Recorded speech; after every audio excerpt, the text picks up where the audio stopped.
సాగుతా ఉంది చంద్రబాబు గారిది. 14 ఏళ్ళు ముఖ్యమంత్రిగా పరిపాలన చేసి నేను ఇది చేశా అందుకే నాకు ఓటేయండి అని చెప్పి అడగాల్సిన పొజిషన్లో ఉన్న 14 సంవత్సరాలు ముఖ్యమంత్రిగా చేసిన వ్యక్తి చెప్పుకునేందుకు ఏమీ లేదు కాబట్టి రాజకీయాలన్నీ కూడా వాళ్ళయి పొత్తులు జిత్తులు నక్క జిత్తులతో సాగుతా ఉంది. ఈ మధ్య ఈ చంద్రబాబు గారికి ఎన్టీ రామారావు గారు గుర్తుకొస్తా ఉన్నాడు. వెన్నుపోటు పొడిచేది ఆయనే, మళ్ళీ ఎన్నికలప్పుడు ఎన్టీ రామారావును గుర్తు తెచ్చుకునేది ఆయనే. ఈ మధ్యకాలంలో ఆయన అంటా ఉన్నాడు, తెలుగుదేశం పిలుస్తోంది రా కదలి రా అని చెప్పి అంటా ఉన్నాడు, పిలుస్తా ఉంది. ప్రజల్ని కాదు పార్టీలను పిలుస్తా ఉన్నాడు, దత్తపుత్రుడిని పిలుస్తా ఉన్నాడు. నేనిచ్చే ప్యాకేజీ కోసం రా కదలి రా అని చెప్పి దత్తపుత్రుడిని పిలుస్తా ఉన్నాడు.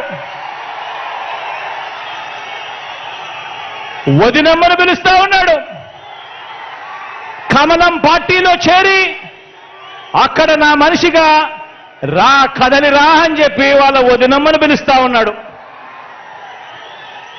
రాష్ట్రాన్ని అన్యాయంగా అడ్డగోలుగా విడగొట్టిన రాష్ట్ర ద్రోహుల పార్టీని వైఎస్ఆర్ గారి మరణం తర్వాత ఆయన పేరును కూడా అన్యాయంగా ఛార్జ్షీట్లో పెట్టిన నమ్మక ద్రోహుల పార్టీని 4 ఓట్లు చీల్చినా చాలు నువ్వు కూడా రా కదలి రా అని చెప్పి చంద్రబాబు నాయుడు గారు పిలుస్తా ఉన్నాడు.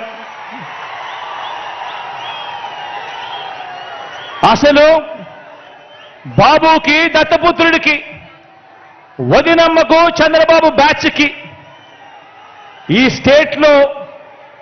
స్టేట్కి వారికి సంబంధమే లేదు.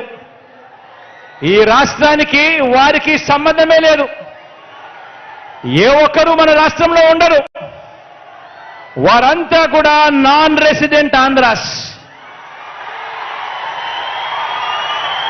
ఏ ఒక్కరు ఇక్కడ ఉండరు. వారందరూ కూడా నాన్ రెసిడెంట్ ఆంధ్రాస్.